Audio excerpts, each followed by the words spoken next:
This call is now being recorded. RM 1, 1, saya tukarkan kepada bentuk piawai teruslah. 198 darab 10 kuasa E. Ni harga yang dia dapat untuk jika dia jual emas dalam masa sehari. Okey, soalan kita adalah baru kita nak pergi kepada persoalan kita. Berapa hari kalau kita darab dengan harga jualan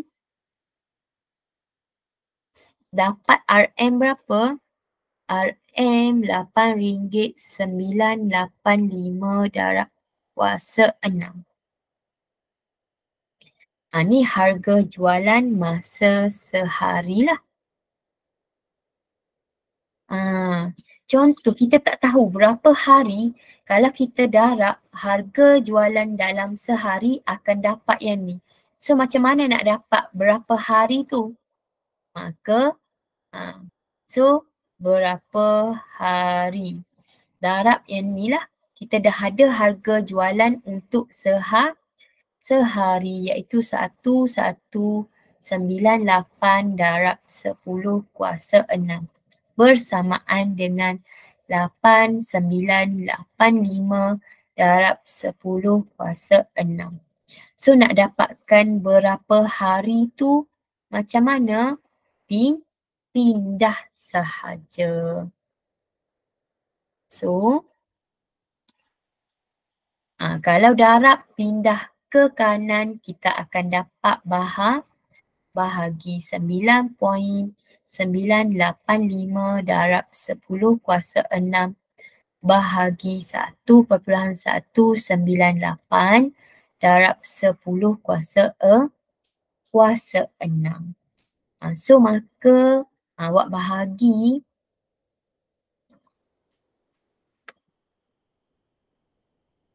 so 8.985 bahagi answer lah. So kita akan dapat 7.5. So 7.5 adalah maksudnya 8 kita bunda lah. So maksudnya dalam masa 8 dalam 8 hari dia boleh hasilkan RM 8,985,000 ringgit. Faham ke? Yang ni adalah untuk penyelesaian masalah lah. Panjang sedikit. So maka cikgu dah habis masa. So yang ni awak boleh take note ataupun ambil je gambar. Nanti jawapan cikgu akan send dalam group. So cikgu akan stop kelas kita dekat sini. Kita akan sambung pada minggu hadapan lah. Terus kita masuk kepada bab 3 matematik kalau kita sempat. So cikgu akan stop kelas kita dekat sini. Jadi kita sambung pada minggu hadapan. Terima kasih dan Assalamualaikum. Terima kasih cikgu. Sama-sama.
Okay, Assalamualaikum warahmatullahi ta'ala wabarakatuh.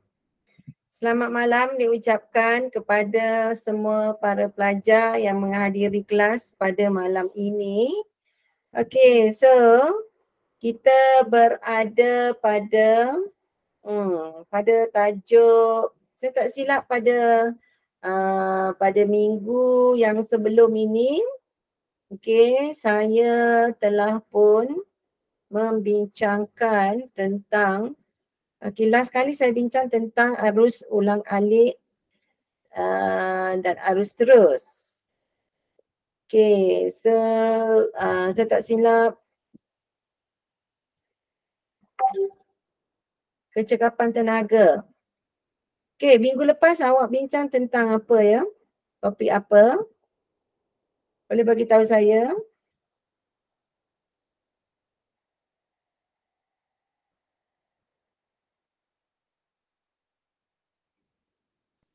Pasal transformer cikgu. Pasal transformer. Okay, sekejap. Saya adjust ni sikit. Okay, muka surat berapa? Ingat tak?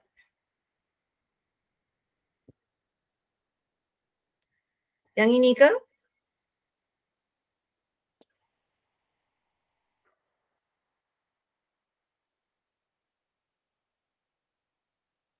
Ini sudah.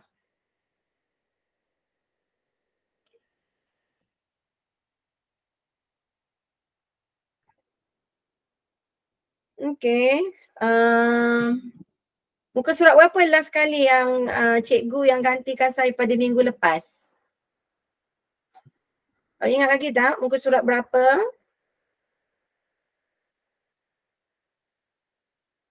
Halo? Berapa orang dalam grup ni? Kita ada... Cikgu. Saya? Tak ingat lah cikgu. Tak ingat. Okay. Saya lagi lah tak ingat.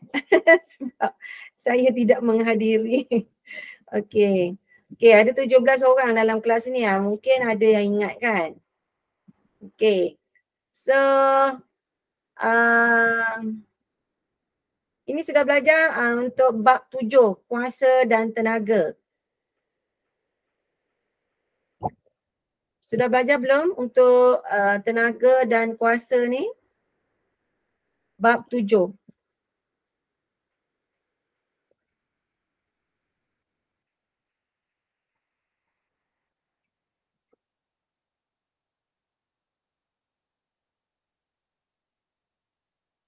Tak silap tak masuk lagi cikgu bab tu.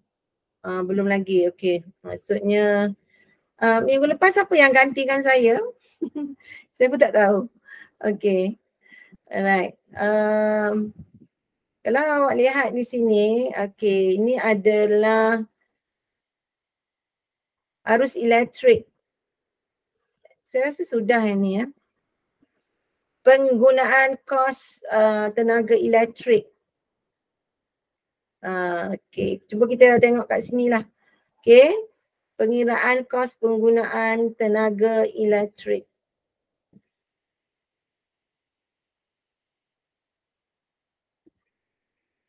Okey, pengiraan kos penggunaan tenaga elektrik.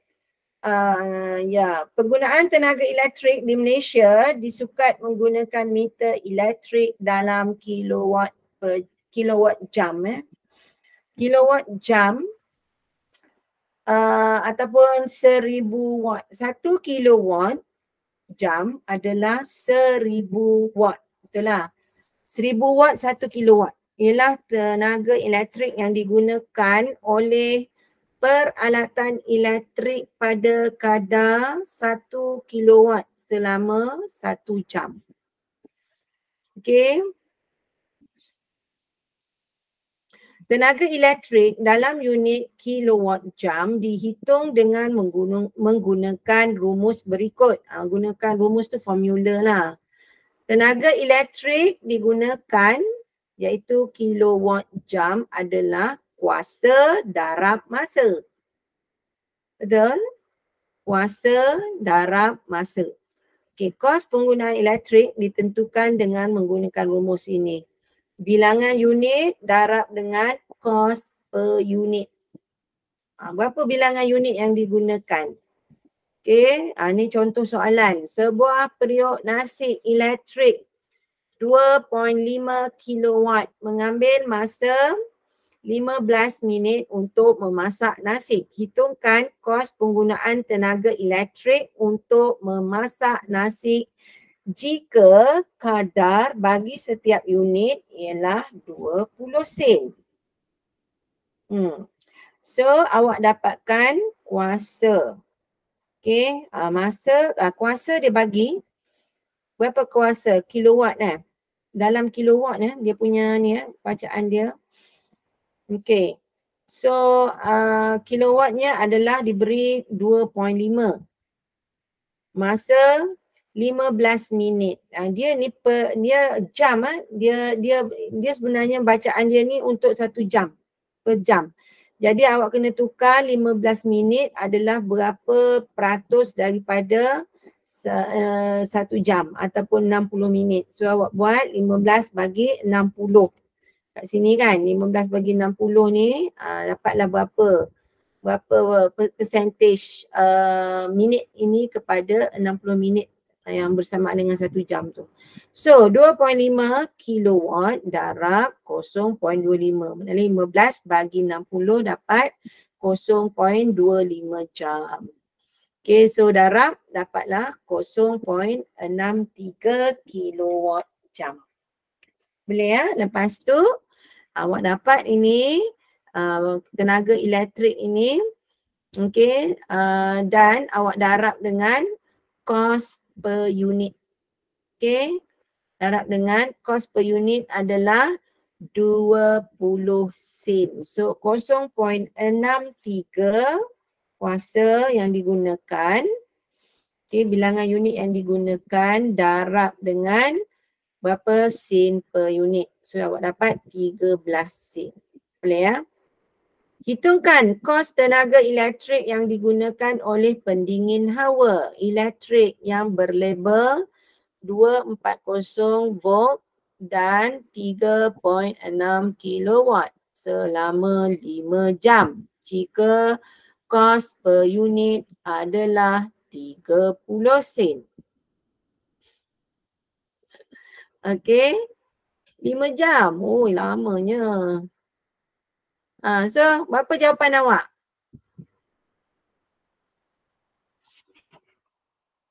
Gunakan rumus kat atas tu. Kuasa darab masa awak dapat kilowatt jam.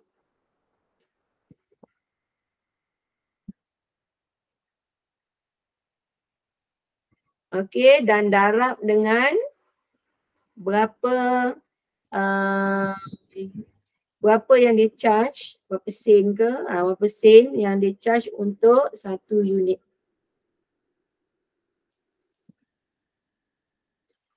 Okey, berapa jawapan awak?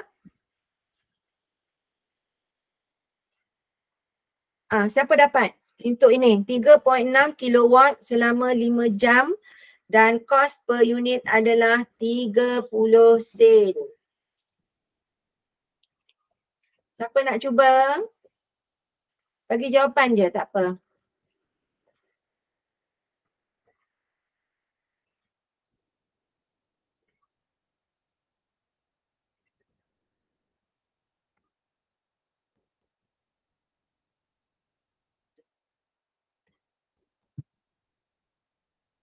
Jawapannya 540 sen.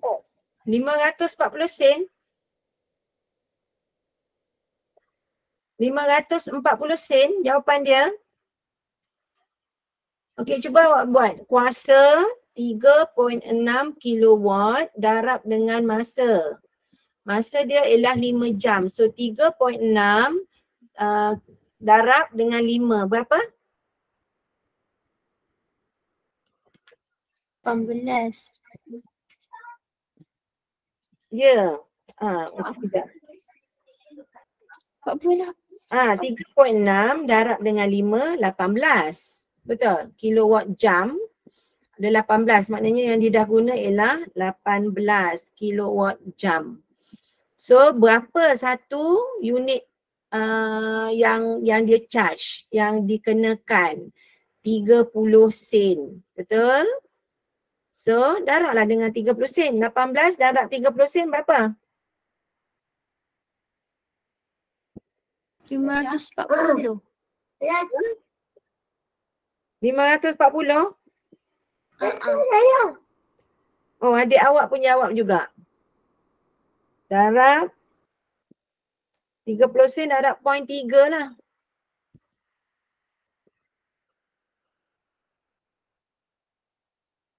Apanya RM5.40. RM5.40. Sebab awak darab tu dengan 30 sen tu awak darab 0.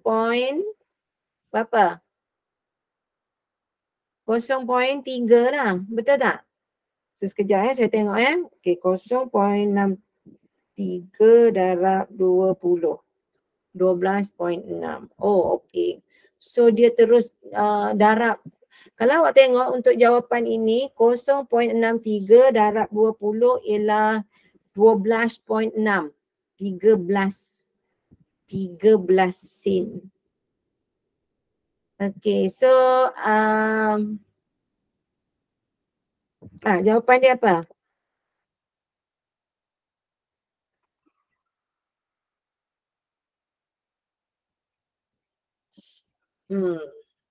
Kalau ikutkan pengiraan di atas itu, okey, dia terus dapat 13 sen. 13 sen tu dia bundarkan sebenarnya 12 point something kan.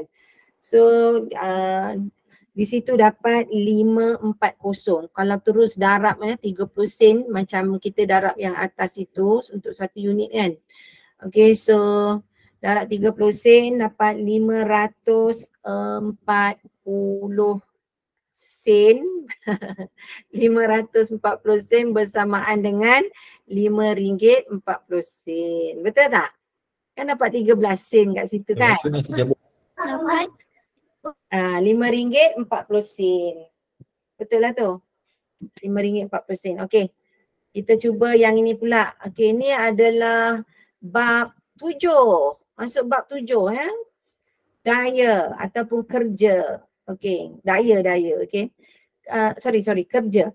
Kerja ialah tenaga yang digunakan untuk menggerakkan objek dari satu tempat ke tempat yang lain atau mengubah bentuk objek.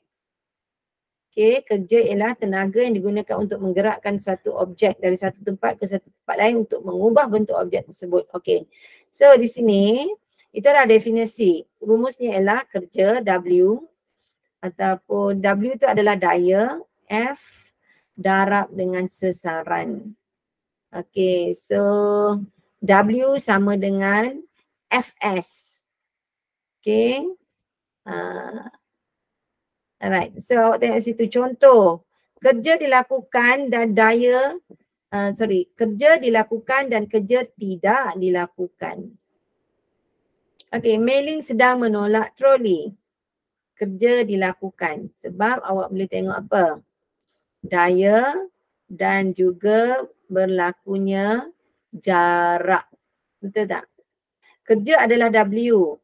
Daya adalah F. Sesaran adalah S. So W sama dengan Fs. Okey, kerja yang dilakukan di situ maknanya daya darab dengan sesaran di situ adalah berlaku pergerakan ya. Penolakan tu berlaku, benda tu bergerak berlaku penolakan yang melibatkan kedudukan dia berubah. Okey, Remy sedang menolak dinding. Tidak dikatakan sebagai kerja kerana tidak berlaku perubahan kedudukan objek tersebut. Okey. Alright, so contoh pengiraan. Okey, ini adalah dia diterangkan unit SI bagi kerja ialah joule. Okey, unit untuk kerja disebut sebagai joule J. Aiman menolak sebuah kotak sejauh 80 cm dengan daya mengufuk iaitu 0.6 Newton. Daya okey. Daya dia punya unit adalah Newton N. Berapakah kerja yang dilakukan oleh Aiman? Kerja sama dengan pergerakan darab daya darab dengan pergerakan. So 0.6 darab 80 cm pergerakan. So awak dapat 0.48 joule. Okey. Daya darab jarak pergerakan dapat kerja. So 0.48 joule. Boleh faham ya? Okey, itu contoh yang sangat jelas. Tenaga dan kuasa. Tadi kerja. Kerja sama dengan F darab S. F apa? Kerja adalah W. F adalah daya darab dengan sesaran pergerakan objek tersebut. Okey ya. Okey, satu page dah boleh terangkan semua kan. Sangat ringkas ya. Okey, tenaga dan kuasa. Tenaga dan kuasa. Okey, pertama kita tengok pula kepada tenaga. Definisi tenaga ialah keupayaan untuk melakukan kerja. Tenaga ialah keupayaan untuk melakukan kerja. Unit SI untuk tenaga ialah joule. Kita dah tahu tadi kan? Sini kan? Ni unit untuk kerja joule dan sini unit bagi tenaga juga disebut sebagai joule. J. Contoh pengiraan, streka elektrik yang menggunakan kuasa sebanyak 300 watt telah digunakan selama 2 jam. Hitungkan jumlah tenaga yang telah digunakan. Tenaga yang telah digunakan adalah kuasa darab masa. Kuasanya ialah berapa watt? 300 watt. Masanya ialah berapa? 2 jam. So masa ni dia kena tukarkan kepada saat. Okay, masa ini kena tukarkan kepada saat. Cuba tengok kat sini kan. Di sini. Yang ini masa dia nak dalam J ya, untuk nak kira tenaga elektrik tu lain sikit. Yang ini tenaga dia kira dalam saat. So kuasa darab saat. Dapatlah apa dia? Tenaga. Tenaga bersamaan dengan kuasa darab masa dalam saat. So kuasa dalam watt. 300 watt darab 2 jam 2 jam. 1 jam berapa? Ini 2 jam 60. Oh okey. S ni untuk macam mana pengiraan dia? S untuk apa ni? Dia tulis. S untuk saat. Kalau minit dia tulis minit lain kan? Betul tak? Okay, masa dan saat. So dia tukar 2 jam darab 60. Kalau 2 jam darab 60, ini adalah dikira dalam minit. Bukan dalam saat tapi mungkin ini adalah sini ya, simbol W ni adalah untuk watt, simbol S ni untuk minit lah kot kat sini kan. Sebab 2 jam darab 60 minit bersamaan dengan 36,000 joule. Watt darab dengan masa. Masa dia adalah dalam 60 minit. Ini agak confusing sikit lah. Okay, sebab dia letak S kat sini kan. So cuba kita tengok di sini. Ini jam. Okay, ini S. S di sini bukan masa. Ini adalah sesaran. Sesaran adalah jarak pergerakan ya. Okay.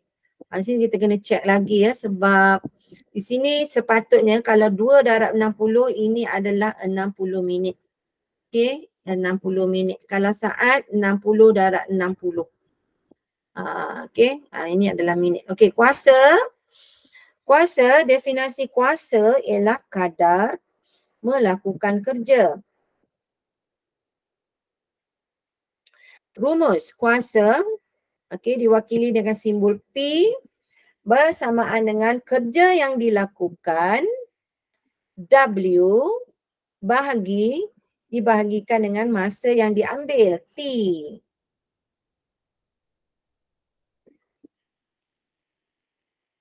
Dia punya simbol memang S untuk di sini sepatutnya untuk T Dia tulis sini T kat sini kan.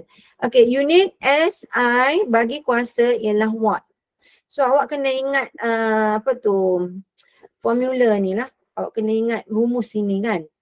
Okay, kita cuba tengok sini Aaron mempunyai berat badan 65 kg, telah mengambil masa 25 saat untuk melengkapkan acara larian 100 meter. Berapakah kuasa Aaron? Kuasa yang dimiliki oleh Aaron tu berapa? So kita tengok dia punya rumus dia. Kerja bersamaan dengan daya N darab dengan jarak. Kita dapat kerja. Okay, kita cari kerja dulu sebab kerja ni sebahagian daripada pengiraan untuk kuasa. Kita cari kerja dulu. Mungkin di sini kita belum nampak lagi kita nak lagi information yang kita perlukan untuk nak mengira kuasa ni. So kuasa dia punya formula dia adalah kerja bahagi dengan masa. So kerja kita kena kira. So di sini sebab dia bagi kita daya dan juga jarak. Jarak 100 meter. Daya kerja adalah apa? Daya. Daya adalah 65 kilogram darab dengan dia akan jadi 650 Newton. So mungkin awak boleh tengok di sini kan. Kita tengok sebelum tadi kerja. Kerja adalah daya daya F darab dengan pergerakan. So kat sini Aaron daya dia ialah 650. Jarak dia ialah 100.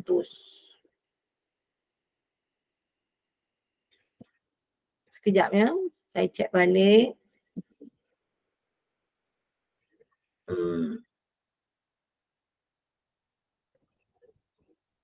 Daya diberi daya diberi terus dia punya berat dia daya yang dikenakan ialah 650 darab dengan 100 iaitu 65,000 joule. Dan di sini kita dapat kerja, kita letak 65,000 joule bahagian atas dibahagikan dengan masa berapa lama? 25 saat. Second. So dia bagi di sini 25 second. Okay, saya cuma di sini saya agak confused di sini sikit sebab kalau S dia mesti dalam second. Betul tak? Okay, kalau 2 jam ada berapa second? 2 jam. 2 jam ada 60 kali 60. 3,600 second. 2 jam darab dengan berapa second ada. Kan? Betul tak? Saya tak tahu pengiraan ni betul ke tak ni. Okay. Alright. So di sini kerja bahagi dengan masa. Kerja adalah 65,000 bahagi dengan masa 25 saat. Okay. Masa pun dia kena lebih khusus sama ada masa tu adalah dalam minit ataupun dalam saat. So kalau ini sebenarnya dalam minit ni 2 darab 60 ni adalah minit bukan dalam second, bukan dalam saat. Okay ya? Okay, awak setuju dengan saya tak? Okay.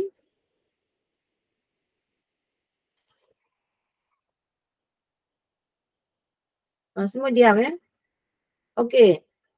Daya satu lagi kan. Okay, ada pengiraan daya di sebelum ini semua elektrik. Okay, ini semua pengiraan tentang elektrik.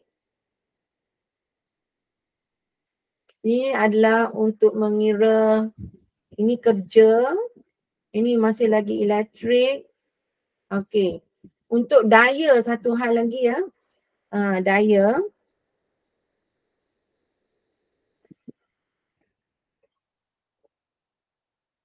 Okay, di sini dia bagi 65 kg. Okay, dia bagi 65 kg dan awak kena tukarkan dia kepada daya. So, di sini daya adalah 650 Newton darab dengan jarak 100 meter.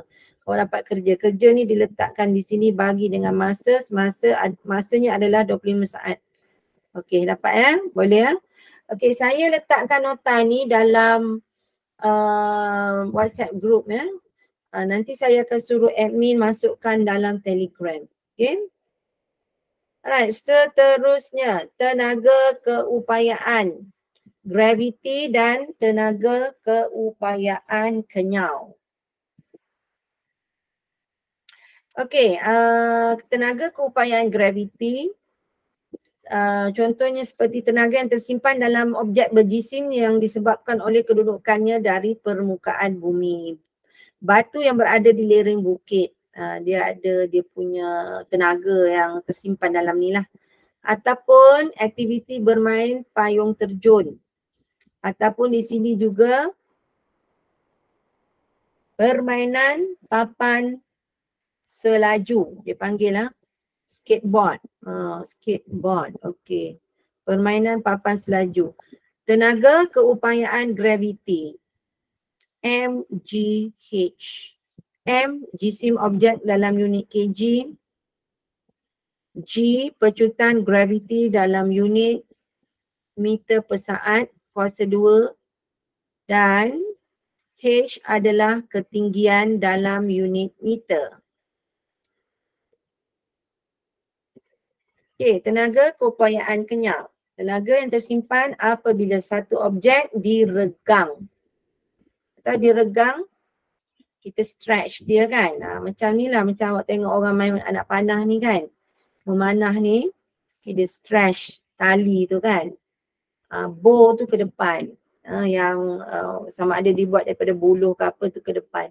Okay, so objek diregang, objek yang dimampat. Nak mampat maksudnya macam spring ni dia tekan lah. Yang tu dimampatkan dan dibengkokkan. Okay. Budak lelaki sedang bermain trampolin. Tenaga keupayaan kenyal. Okay, ini adalah rumus ataupun formula yang digunakan untuk mengira tenaga keupayaan graviti MGH.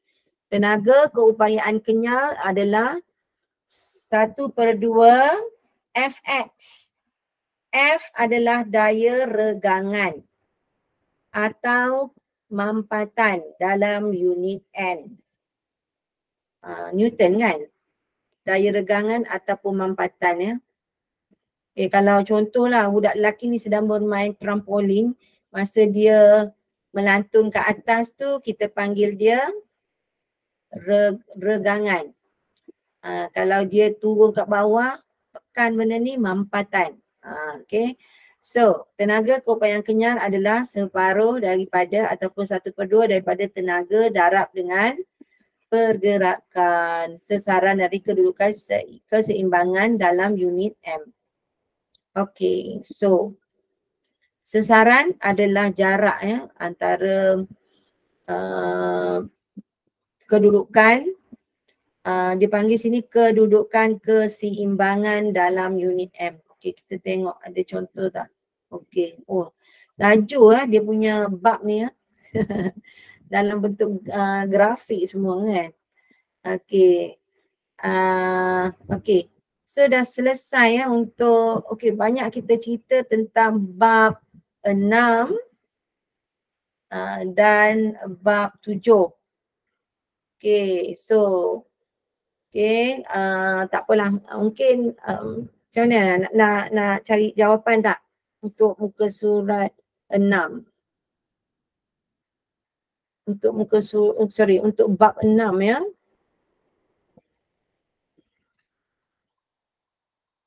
Okey. Ni banyak ni, saya gerakkan dulu, jangan pening saya cari soalan ya.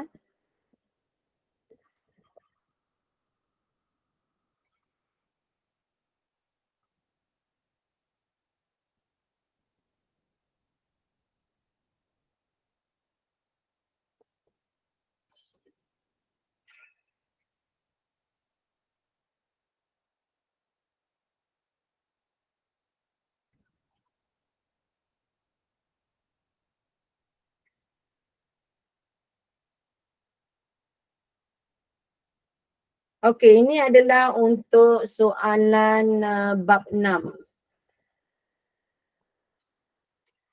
Ni yang transformer ni. Okey, patutlah awak cakap transformer kan.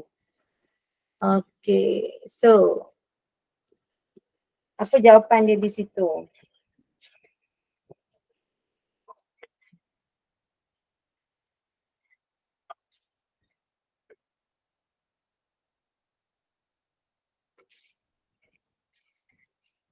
Okey, siapa nak jawab yang ini? Ni agak mencabar juga soalan ni kan. Ada 15 orang kat sini kan. Okey. So kita tengok ini, rajah 3A. Rajah di bawah menunjukkan sebuah transformer. Transformer merupakan alat pengubah voltan bagi arus elektrik. So,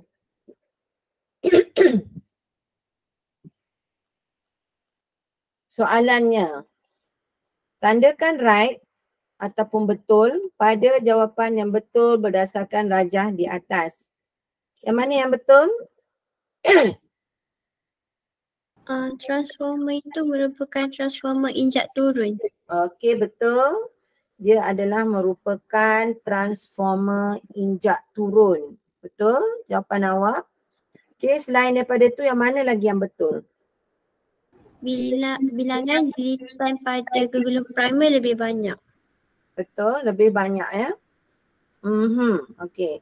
So, injak turun dan lilitan primer yang lebih banyak daripada bilangan lilitan gegelung sekunder. Okey. So ni awak tanda right dua ni lah, kat tengah ni kan. Right. Okey. Rajah di bawah menunjukkan sebuah palang 3 pin. Label setiap wayar yang berikut dengan betul. Okey, dia tunjukkan wayar yang bawah yang menghala ke kiri ni. Itu dipanggil sebagai wayar apa? Dawai neutral. Betul. Itu adalah dawai neutral. Okey, ni dawai yang satu lagi ni sebelah kanan tu apa? Dawai hidup. Okey, betul. Dawai hidup. Bagus awak faham ya? Apa yang dipelajari pada minggu-minggu yang telah lepas. Okey, so kita pergi pada bahagian C. Jawab semua soalan. Rajah di bawah menunjukkan sistem penghantaran dan pengagihan tenaga elektrik. Apakah jenis transformer X dan Y? Okey, di sini adalah transformer X dan di sini adalah transformer Y. Apa jawapan kamu?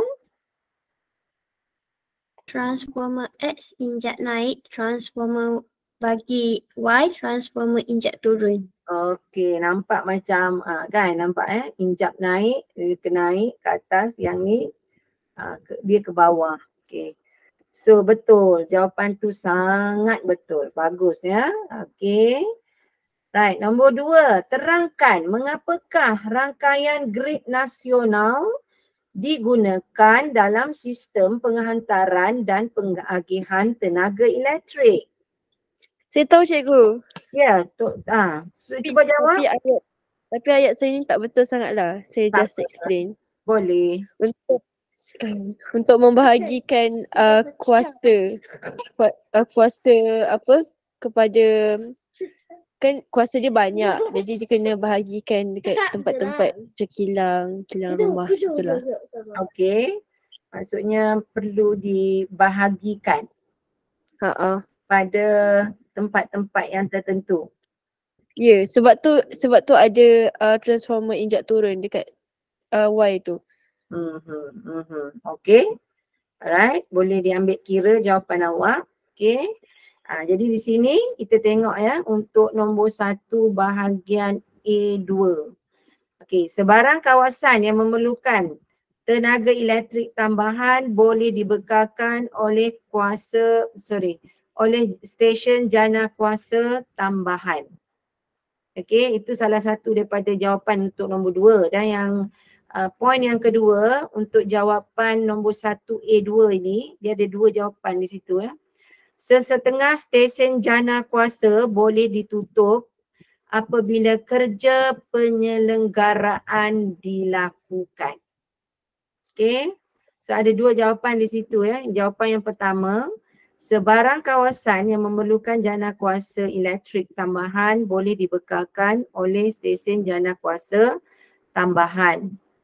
Okey, jawapan yang kedua, sesetengah stesen jana kuasa boleh ditutup apabila kerja penyelenggaraan digunakan.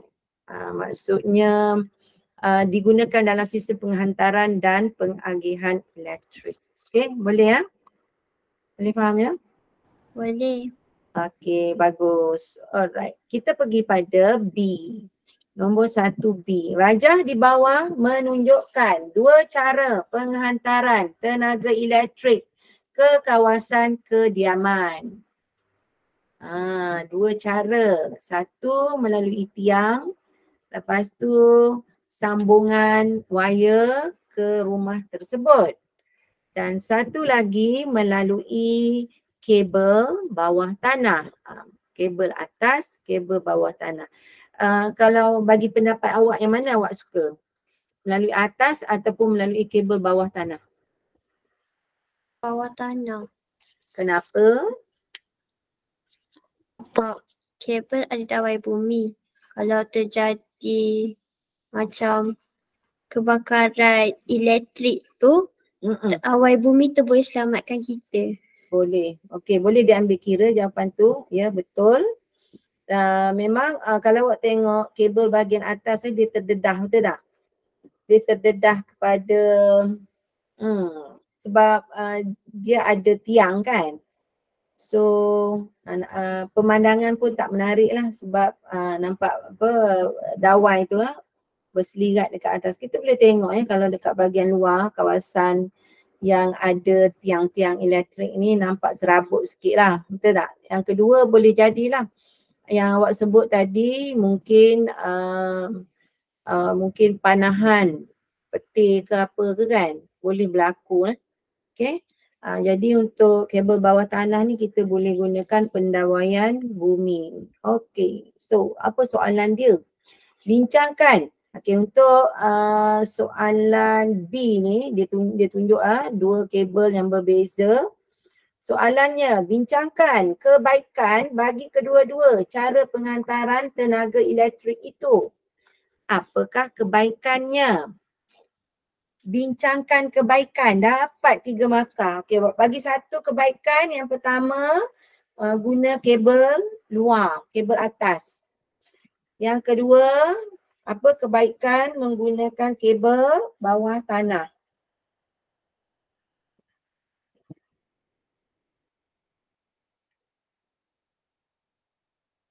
Apa kebaikan?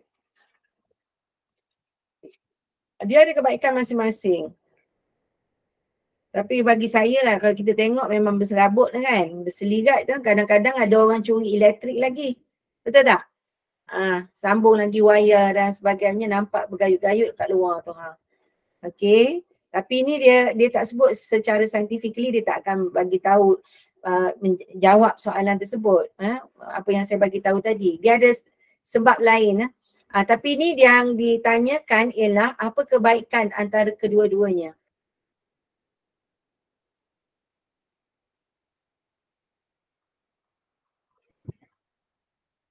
Kebaikannya tak tahu. Okay, saya bagi tahu kebaikan dia ya. Sebarang kawasan yang memerlukan tenaga, itu salah tadi. Kabel atas mudah untuk diselenggarakan. Kalau ada you nak betulkan apa lebih senang. Okay. Sebab kita nampak dia dengan mudah boleh tarik wire, boleh potong, tarik dan sebagainya. Senang nak selenggara ya sebab dia berada di bahagian atas tanah.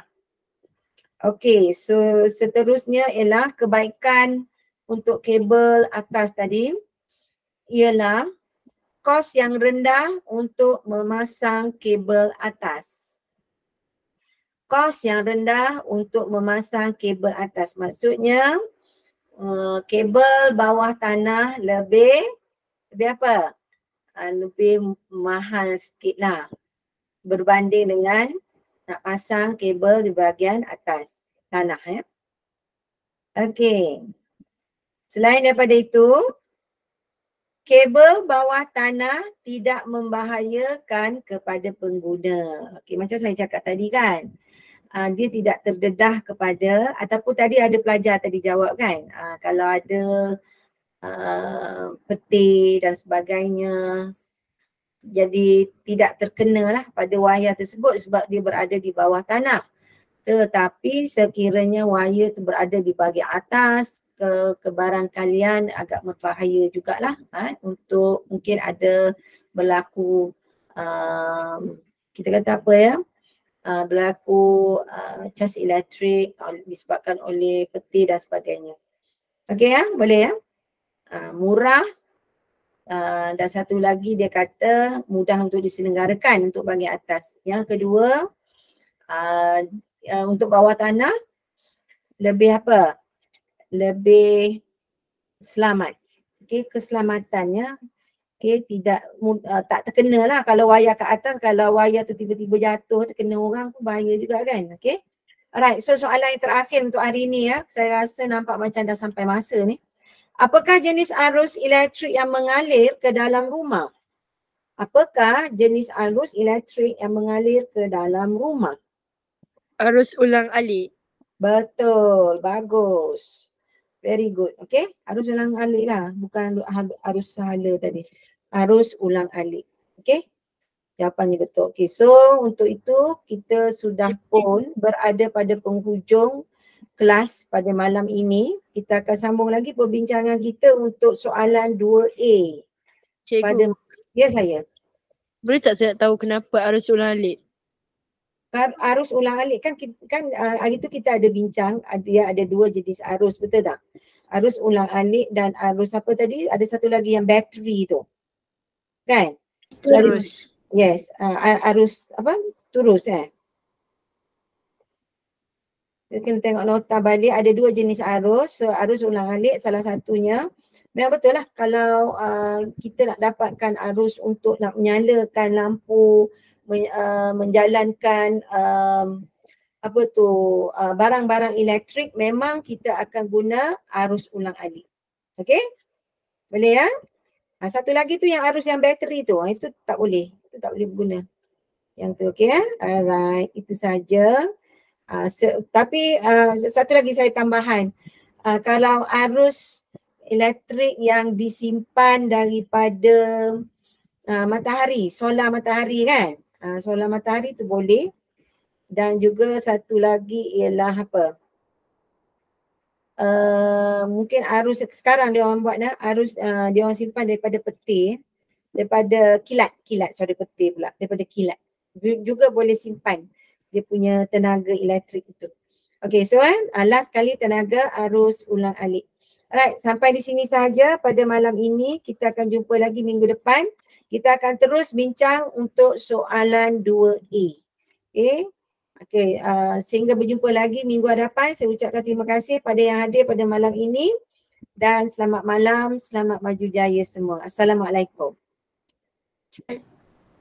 Waalaikumsalam cikgu. Waalaikumsalam.